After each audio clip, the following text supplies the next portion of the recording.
ओम शांति। जैसा हम देखते हैं, किसी का शरीर कमज़ोर होता है,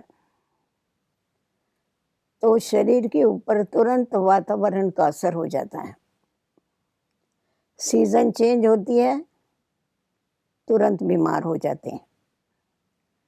तो जैसा शरीर के ऊपर वातावरण का असर होता है, उसी प्रकार जो मनुष्य कमज़ोर होता है, जिसका मन कमज़ोर होता है, आत्मा कमज़ोर होती है, उसके ऊपर व्यक्ति और वातावरण, परिस्थिति, इसका प्रभाव पड़ता है।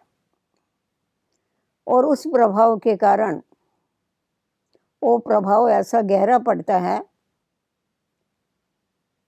जिसका असर उसके संकल्पों पर, उसकी वाणी पर और उसके कर्मों पर भी आता है। वो परिस्थिति कहा जाता है, सब दिन होता न एक समान। वो परिस्थिति बीत जाती है, परंतु कमज़ोर मन होने के कारण उसका जो प्रभाव है, वो प्रभाव बना रहता है। जिस प्रकार हम लोग देखते हैं कि गैस के ऊपर हमने पानी रखा है, पानी उबल रहा है और हमने गैस को बंद कर दिया है, परंतु गैस बंद करने के बाद भी उसके अंदर से भाप निकलती रहती है। तो उसी प्रकार वो परिस्थिति बीत जाने के बाद भी मन के अंदर वो व्यर्थ संकल्पों की जो भाप है, वो वातावरण को खराब करती रहती है।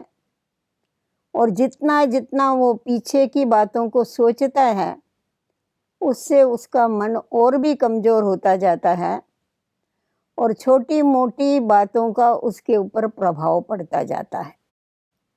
इसका दुष्परिणाम ये होता है कि उसका किसी भी कार्य में मन नहीं लगता है।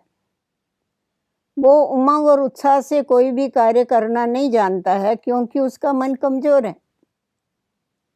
और हम देखते हैं कि हर एक व्यक्ति को कार्य तो ज़रूर करना है, क्योंकि ये कर्म क्षेत्र है। तो जैसा जैसा हम आगे बढ़ते हैं, नया कार्य करना होता है, नई व्यक्तियों के साथ संपर्क में आना होता है, नई बातों का सामना करना पड़ता है, परंतु उसके मानस पटल के ऊपर जो पुरानी बातें हैं, पुरानी यादें हैं, वो उसको आगे नहीं बढ़ने देती है। उसके कारण वो अटकता रहता है।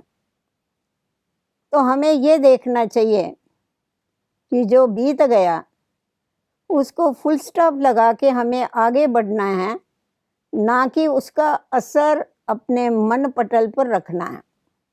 उसके लिए आध्यात्मिक ज्ञान की आवश्यकता होती है और उसके लिए बड़ी एक अच्छी युक्ति है।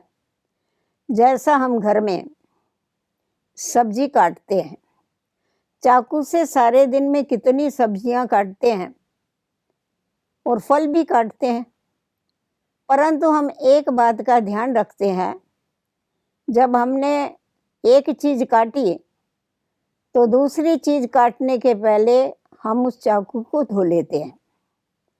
अगर उस चाकू को नहीं धोते हैं, समझो मैंने मिर्ची काटी और उस चाकू को धुलाई करने के बजाय साफ करने के पहले उससे मैंने एप्पल काट दिया, तो जो भी व्यक्ति उस एप्पल को मुंह में डालेगा वो थूक देगा, क्योंकि मेरी भूल के कारण मैंने उस चाकू को नहीं धुलाई किया।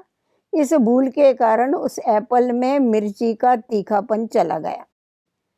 तो उसी प्रकार हम लोग देखते हैं कि पीछे जो बातें हो गई है, अगर उसकी स्मृति को पकड़ के हम आगे का कार्य करते हैं, तो आगे के कार्य पर उसका बहुत बड़ा प्रभाव पड़ता है।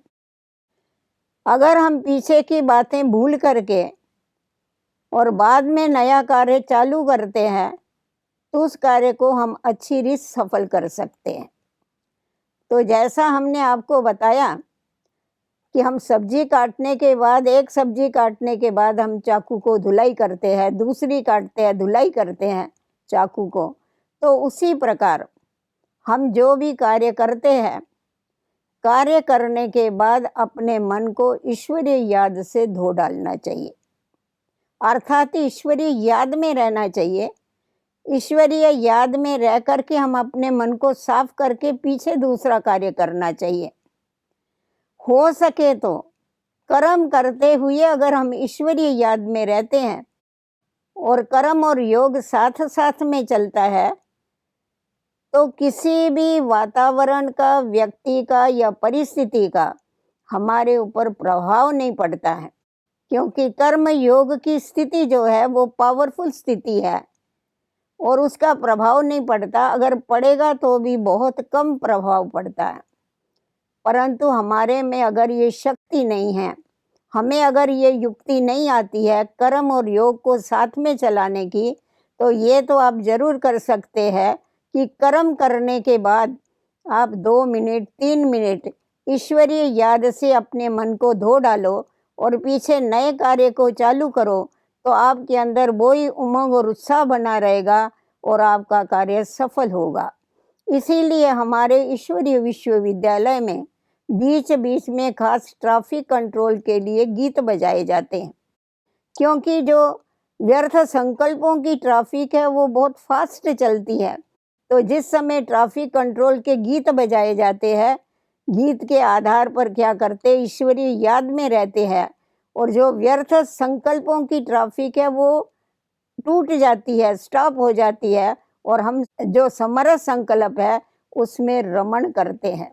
तो जितना जितना हम समरस संकल्पों में रमण करते हैं, जितना जितना हमारा मन और आत्मा शक्तिशाली बनती जाती है, तो बाहर का जो भी वातावरण का या परिस्थितियों का प्रभाव है उसका हमारे ऊपर प्रभाव नहीं पड़ता है, परंतु हम क्या करते हैं, उस प्रभाव के ऊपर विजय प्राप्त करके सदैव खुशी में, आनंद में रह सकते हैं, औरों को आनंद दे सकते हैं एक ईश्वरीय याद के आधार पर।